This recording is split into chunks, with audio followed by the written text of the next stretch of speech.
ભગવાનની આપણે પૂજા છે, પૂજામાં આપણી આરતી, આપણી જે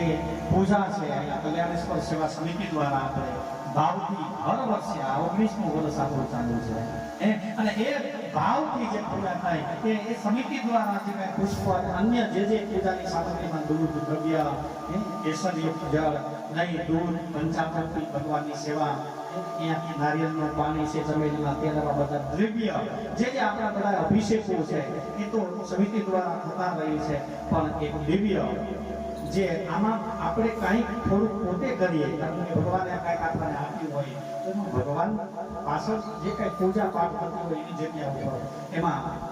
કાલથી જે આપણે 4 તારીખ હતી ને 1 તારીખ સુધીની જે સમિતિની જે નિયમ પ્રમાણે આપણે પુષ્પ જે આપણે લઈ આવતા હતા, ફૂલના હાર છે અને જે શ્રીકાર ભગવાનનો જે મહાન વસ્તુ છે કે ભગવાનની પૂજા થઈ ગયા પછી છેલ્લે શ્રીંગાર ભગવાનનો થાય, આરતી પછી છેલ્લે શ્રીંગાર થાય અને એ શ્રીંગારના પુષ્પ એક ભાવિક ભક્ત દ્વારા એટલે આપણા ભોજાભાઈ,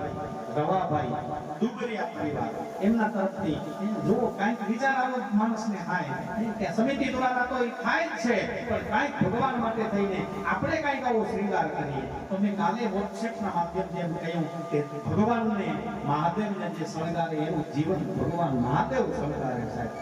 તો આવો આ જે સારું અને સાત્વિક અને જે કાંઈ શ્રદ્ધાથી જે કાંઈ ભાવ પ્રગટ થાય ને તો એ ભગવાનના પુષ્પો દ્વારા છેલ્લે મહત્વની પૂજા છે. આપણે જોઈને રાજી થાય ને શું થાય કે કેવો સુંદર મજાનો શ્રૃંગાર કર્યો છે અને આ ભાવ અને ભક્તિનો શ્રૃંગારનો જો યશ કીર્તિ જો લઈ જતા હોય તો એ ડુગરિયા પરિવાર, ભોજાભાઈ, રવાભાઈ પરિવાર એમના તરફથી હવે પછીના જે કાંઈ પુષ્પો છે છેક અમાસ સુધીના આજથી કરી અને છેક અમાસ સુધીના જે કાંઈ પુષ્પની સેવા, ફૂલની સેવા એમ ઘણી બધી સેવાઓ આપણાથી થઈ શકે. આવા વિચારો આપણે પણ કરીએ, કારણ કે ભગવાને આપણને કંઈક આપ્યું હોય તો આવા સારા વિચારો અને જે પરિવારે આ પુષ્પની સેવા કરી છે જેમ ભગવાન છે, વારંવાર હું તો કહું કે એનું જીવન જેમ મહાદેવને શણગારીએ એમ એનું જીવન છે. મહાદેવ ભગવાન કલ્યાણેશ્વર મહાદેવ એના જીવનને આપણું શણગારી દે. અસ્તુ. જય સિયારામ, જય ભોલેનાથ.